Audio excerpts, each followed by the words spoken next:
Hello viewers, welcome to Rachel Bangla BD. প্রথমে Brock লেসনারের বিষয় বলবো। আর একটা ট্রেডিশন হয়ে গিয়েছে, প্রত্যেকদিন রাতে তাকে নিয়ে একটা আপডেট আসে, মানে কোনো না কোনো আপডেট আসবেই। ব্যাক টু ব্যাক আজকে 3 দিন নতুন নতুন আপডেট এসেছে। আর আজকে নিউজ কি, মানে এটা আমি কালকে দেখেছি, তো আজকে সকালে কভার করলাম। তো নিউজ হচ্ছে কারেন্টলি ডাব্লিউডাব্লিউ প্ল্যান করতেছে ব্রক লেসনার এবং এলি নাইটের ম্যাচ রেসেলমেনিয়াতে। আর এটা কি বলতেছে ইন্টারনালি, এটা কেমন প্ল্যান, আমি আপনাদের স্টোরিটা বলি। রেসলিং অবজারভার নিউজ লেটারে বলা হচ্ছে as of late January Brock Lesnar was listed to face LA Knight at WrestleMania 42। হ্যাঁ, আপনারা যেটা শুনতেছেন এটাই রাইট।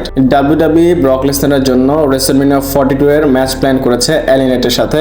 আমি বলবো এই কথাটা শোনার পর আপনারা কেমন সাউন্ড করেছেন, মানে প্রথমে যখন ব্রক লেসনার আর LA Knight এর ম্যাচ হবে, এটা প্রথমে শুনে আপনাদের রিঅ্যাকশন কি বা কেমন আপনাদের ফিল হয়েছে আমাকে জানাবেন। আমি কিন্তু বলবো ইন্টারনেট LA Knight কে সাপোর্ট করে, এর জন্য আপনারা ঘুরে পেঁচিয়ে বলবেন এমনটা না। আমি প্রথম যখন শুনেছি তখন আমি শক খেয়েছি এবং আমার একটাই কথা মনে এসেছে, WTF।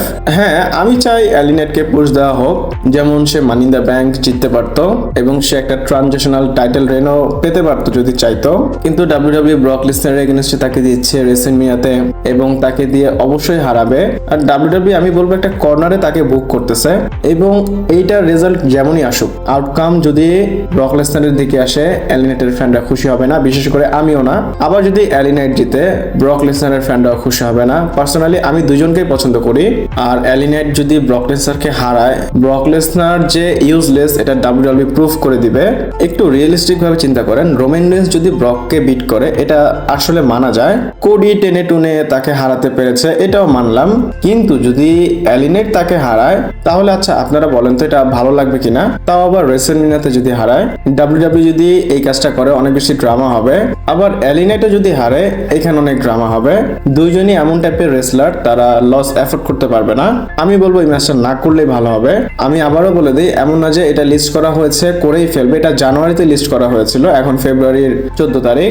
এমন না যে এটা হবেই হবে, কিন্তু ইন্টারনালি যেহেতু প্ল্যান করা হচ্ছে লিস্টে চলেও আসতে পারে। আমি চাই ব্রক লেসনার ভার্সেস ওবাফেমির ম্যাচ হোক এবং এইখানে ব্রক লেসনার জিতুক। যদি ওবাফেমি হারে তাও সে ভালো স্পট পাবে। আপনারা বলবেন আপনারা কি চিন্তা করেন বা কার সাথে ম্যাচ হতে পারে। এরপর আমরা কথা বলবো রোমান রেইন্স এবং সিএম পাঙ্কের বিষয়। এবং আমি যেটা বলবো এটা খুবই মেজর একটা আপডেট, কারণ কারেন্টলি দেখে মনে হচ্ছে রেসেলমেনিয়াতে সিএম পাঙ্ক তার টাইটেলটা রিটেন করবে। এটা কেন বললাম, কারণ অ্যাকচুয়ালি ডাব্লিউডাব্লিউর মধ্যে এই বিষয়টাই পিচ করা হয়েছে। আপডেটে বলা হচ্ছে ডাব্লিউডাব্লিউর মধ্যে মাঝখানে একটা পার্টিশন হয়েছে, মানে ভাগ হয়ে গিয়েছে।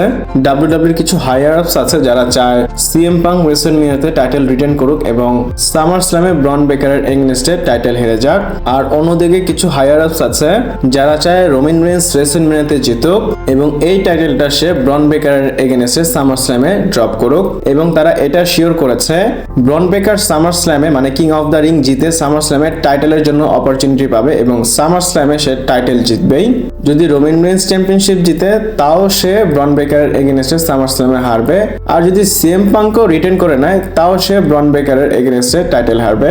আমার কাছে মনে হচ্ছে এই যে হায়ার আপস এর মধ্যে ডিভাইড হয়েছে এটা ট্রিপল এইচ এর কারণেই হয়েছে। ট্রিপল এইচ এর একটা সাইড আছে, যেমন triple H, Bruce Prichard, Cody Rhodes এবং নিক খান, এরা সবাই চায় সিএম পাঙ্ক জিতুক, মানে রোমানের এগেইনস্টে তারা সবকিছু মানে সিদ্ধান্ত দেয়। আর যে অন্য সাইড আছে রক, অ্যারি ম্যানুয়াল, টিকর যারা আছে তারা রোমানকে সাপোর্ট করে এবং হায়ার আপসে কিন্তু এদের নামটাই আসে।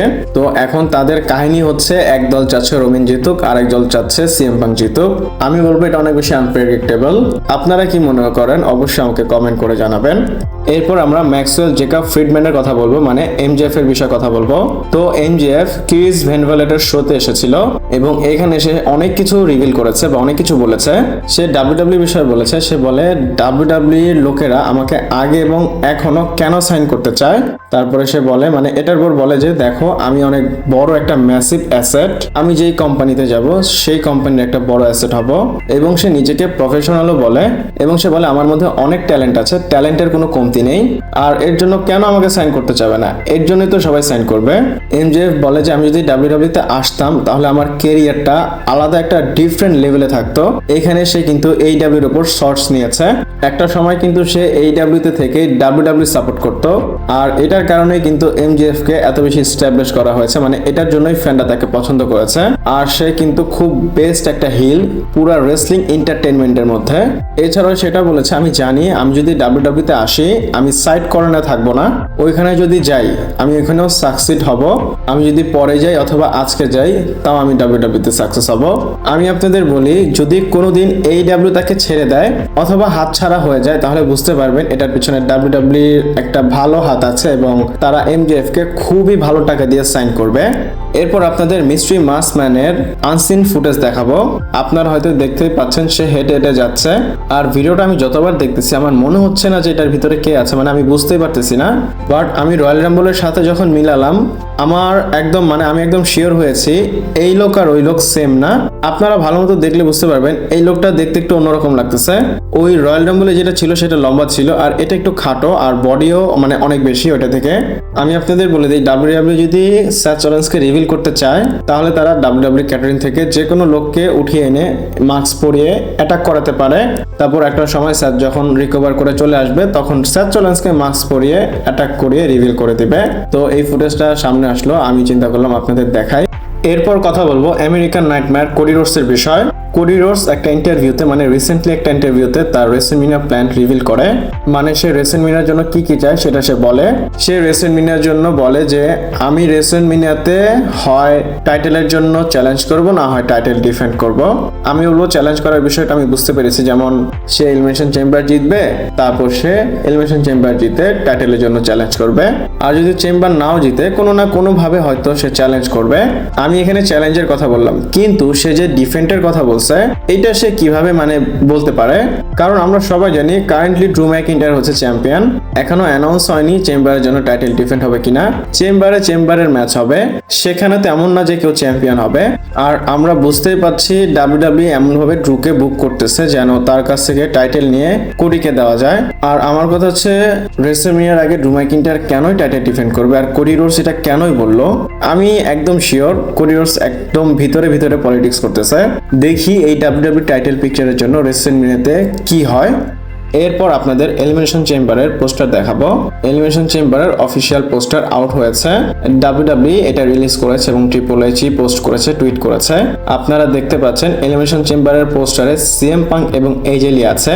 আপনাদের হয়তো বলেছিলাম তাদের ম্যাচ দুজনের ম্যাচই সেট করা হয়েছে এবং এলিমিনেশন চেম্বার শিকাগোতে হবে, সিএম পাঙ্কের হোম টাউন, এজে লির হোম টাউন। অবভিয়াসলি এদেরকে ডাব্লিউডাব্লিউ পোস্টারে রাখবে। আপনারা যদি দেখেন অনেক দিন পর অনেক সময় পর সিএম পাঙ্ককে আমরা এই হুডিতে দেখতে পারলাম। আমরা এরকম হুডিতে 2013-তে লাস্ট টাইম দেখেছিলাম, আর এত বছর পর আমরা সেম হুডিতে সিএম পাঙ্ককে দেখতে পারলাম। এই পোস্টারটা যতবারই দেখি আমার ওল্ড স্কুলের একটা ফিল দিচ্ছে। পিছনে চেম্বারের চেইন আছে, তারপর ব্ল্যাক এন্ড হোয়াইট। আমার কাছে পোস্টারটা খুবই ভালো লেগেছে এবং ডাব্লিউডাব্লিউ এখানে একটু রেসলম্যানিয়ার থিমটাও অ্যাড করতে চেয়েছে। রেসলম্যানিয়া 42 এর থিমটা কিন্তু black and white. CM Punk AJ লিকে দেখে ভালোই লাগতেছে। আপনাদের কেমন লাগতেছে অবশ্যই আমাকে কমেন্ট করে জানাবেন। ভিডিওটা এই পর্যন্তই ছিল, ভালো লাগলে লাইক কমেন্ট শেয়ার সাবস্ক্রাইব করে পাশে থাকবেন। পরবর্তী ভিডিওতে আবার দেখা হচ্ছে।